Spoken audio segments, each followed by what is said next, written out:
Bwana Yesu asifiwe. Amen. Bwana Yesu asifiwe sana kanisa. Amen. Kwa jina naitwa Ansi Moses. Nimeokoka na mpenda Yesu. Amen. Mimi sio mgeni, mimi ni mwenyeji.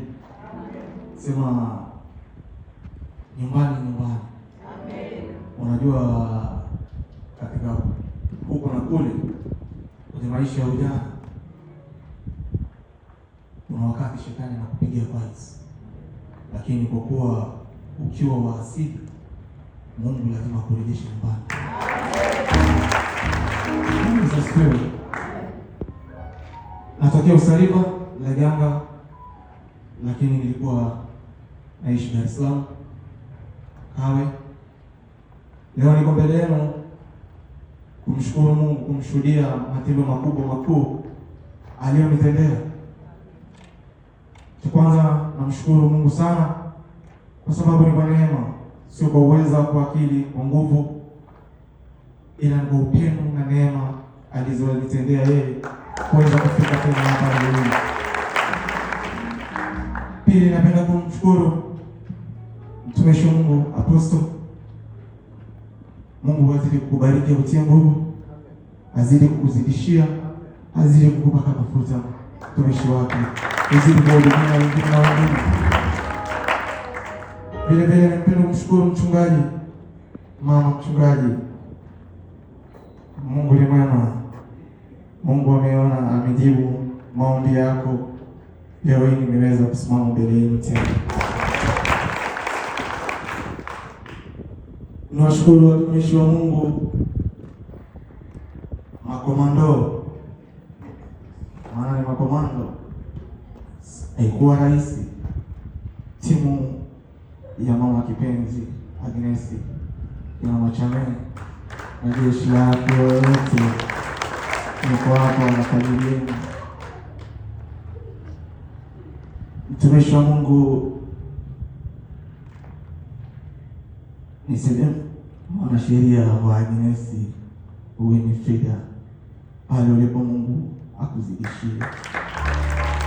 Vile vile nawashukuru wanamispa wote kwa sababu walikuwa rahisi, ila kwa maombi yenu Mungu ametenda. Kwa sababu neno lake kusoma Yohana 14 kwambia hivi, omba neno lolote kwa jina langu nitalifanya. Mimi mwaka jana nilihukumiwa, lakini kabla ya hukumu nilipata kesi mwaka 2024. Ilikuwa ni kipindi cha mwezi wa 3 Ramadhani, ilikuwa ile Ramadhani kwa 2024. Nilipata kesi. Ilikuwa rahisi, kwa ni ngumu kweli, lakini mimi nilichukulia ni simple. Unajua kitu kile ambacho wewe una wasiwasi nacho, ujue A wala B na hujafanya, lazima ujiamini, confidence na uko juu. Unachukulia gari tu ni rahisi, ni simple, hii hamna chochote, lakini kumbe haipo hivyo.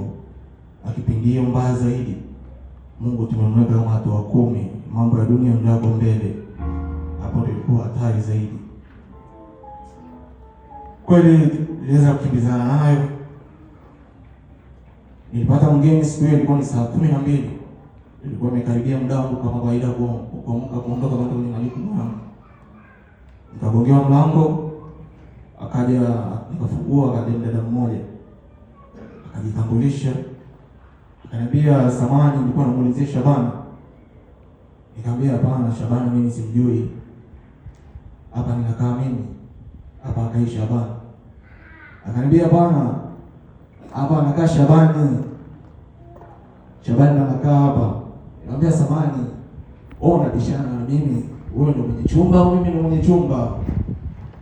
Akaniambia, "Mimi nabishana na wewe kwa sababu anakaa Shabani na mimi namtaka Shabani." Nikamwambia, "Basi usijali, usibishane sana. Ingia ndani, mchukue Shabani." Akaniambia, "Basi kama Shabani hayupo, mimi nina Arabi hapa. Kwa sababu nina Arabi, wewe Shabani anamfanyaje mtoto wangu matendo ya ajabu hapa?" Nikamwambia, "Shabani anamfanyia mtoto wako matendo ya ajabu? Anti, mimi na miaka hapa kama 3 4 ambayo nilitokea nimehamia hapa kutoka nilipokuwa mko na kamera ya kwanza mna zaidi ya miaka 3-4 hapo. Sasa hamna mtu Shabani kwenye nyumba hii tulipopanga. Sasa akanishangaza, niambia hivyo. Akaniambia sawa, yeye anabii hapa na mtoto wangu amekuwa akilawitiwa hapa. Nikacheka, najua hofu sina. Najua ukiwa na imani inakusaidia sana. Na imani inakuvusha sehemu kubwa ambapo hujui. Labda dadangu ndio shaka. Unaje kiongea na nipigia story kwa siku ile. Anambia nilikuja hapa na usiku na askari sema ulikuwa au kwepo. Nikamwambia mimi natoka hapa, naona kama ulipokuja Gongo. Nilikuwa nataka nijiandae niondoke. Na mimi kurudi kwangu ni usiku. Sasa unaniambia, kwani ufunguo wako unaweka wapi? Nikamwambia ufunguo wangu mimi naondoka nao. Na siku zingine wasi siondoke nao. Na uache hapa dukani. Basi hapo unapoacha dukani kuna watu wanaotunikabia. Sasa mbona unajipangia tena? Akisema ndo nakwambia ndio hivyo. Uzuri kati naongea naye, kuna kijana anaingia ni muuzaji wa dukani, anauza hapo dukani. Anaitwa Tosha, jina lake tulifanya. Akiingia kijana. Akaniambia wakasalimiana na wajuana. Anamjua huyo dada, akamwambia mama Mchina unafika hadi huko. Ikabidi naye mwite jina lake, akamwambia fulani. Wewe ndio unaona fika huko? Akamwambia ili duka letu lingine huko. Akamwambia unafanya nini huko? Akamwambia nimekuja tu. Akamwambia sawa, bila kuendelea kaenda dukani. Akamwambia kwa hiyo mimi mnajuana. Akasema yeye ajengeleta hapa hayo. Akamwambia wasifanye ajengeleta. Akamwambia mimi ndio nimekwambia hivyo. Akamwambia sikiliza mtu. Wewe shida yako nini hasa? Akamwambia shida yangu kama nilivyokuambia, mtoto wangu analetwa. Akamwambia usijali. Nenda uko unahitaji haki yako, nitakusubiri hapo, nenda kamlete askari wako, alafu twende tukafanya hivi vipimo, tutajua mbele ya safari. Kwani usisogoo nini? Mimi naweza kwenda kwanza polisi. Ngambia sikiliza. Unahitaji ni haki au unahitaji polisi? Akamwambia ninachohitaji mimi ni polisi. Ngambia sikiliza. Kamchukua askari, afu mimi nakusubiri siendi kazi. Siendi popote. Akamwambia sawa. Nikatoka bali. Hapo kwa upangaji mshakaa hapo nje. Katoka hapo nje. Wewe Hans vipi? Nini shida? Akamwambia mwacheni huyo anatafuta kofia. Kofia kivipi? Nikamwambia unajua maisha huko. Maisha huko kama sio niwaambie ni kila mtu anajulia maisha ya huko. Wewe unaletea kesi hapo sasa hivi ananiambia mtoto wake analawitiwa huko, anatafuta Shabani. Kuna mtu anatafuta Shabani? Hamna. Sasa anaongea kitu gani? Mimi namwambia kamlete askari. Bwana usubiri, niambia si tuko hapa. Niambia sawa, kwa kuwa mko uzuri na nyinyi ni mashahidi mko hapa. Jamani, yule mtoto angalia anasema huyu. Roho na tairi mbili zimechimbiwa chini nakaa. Nikawa nacheka. Wakasema, huyu mzee akasema, mimi ni babu yake huyu. Na nimekuja naye hapa. Wewe ndo na narabii nayo. Wewe ndo umekuwa ukifanyia mtoto wako tena.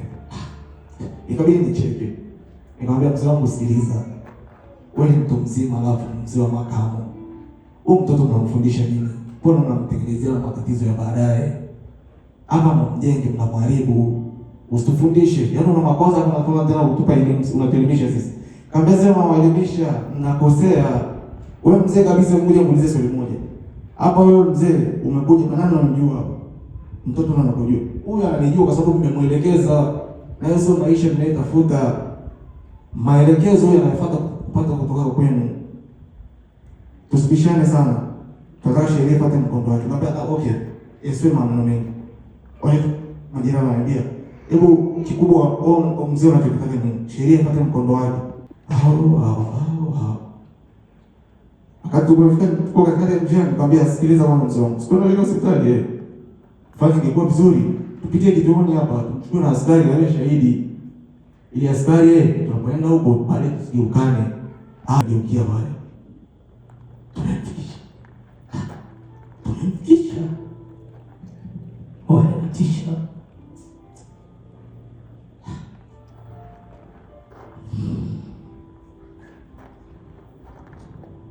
Nipokelewa na mateso, makofi, pigo, chini.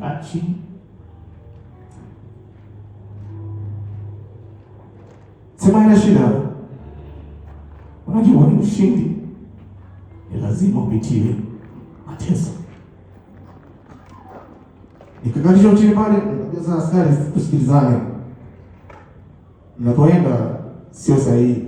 Mimi tumeleta hapo usitufundishe kazi. Mzee akasema nifikisha mtu wangu, mimi naondoka na mtu kwa mjukuu wangu. Kabla askari zisikilize. Makubaliano mimi na huyo mzee. Amleta huyo mtoto hapa tunamchukua askari tunaenda kufanya vipimo vya DNA. Akasema tufundishe kazi. Kaa chini. Siku ya pili wanakuja familia, yani wale ndugu wameni wapangaji wenzao, imekuja sasa nyumba nzima zote wamekuja wote sasa pale, wanaleta shida. Asi huyu mtoto anamjua hichi kinachofanyika hapa sio sheria, kwa nini mtu anafanyiwa hivi?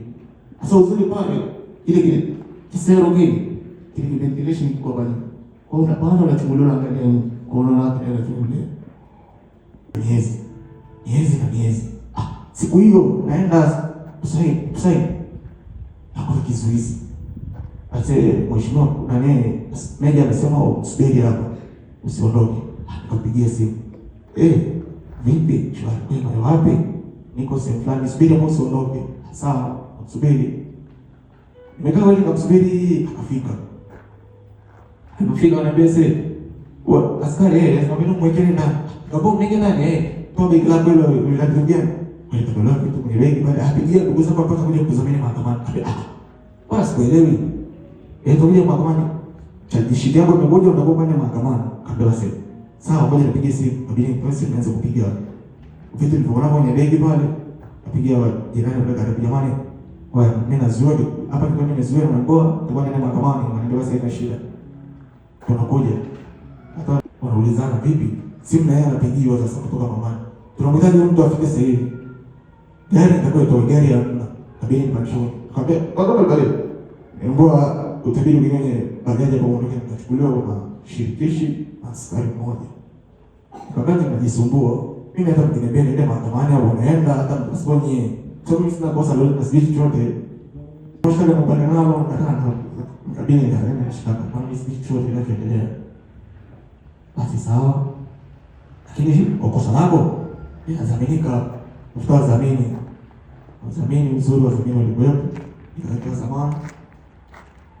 Nilivyowekewa zamana nikatoka.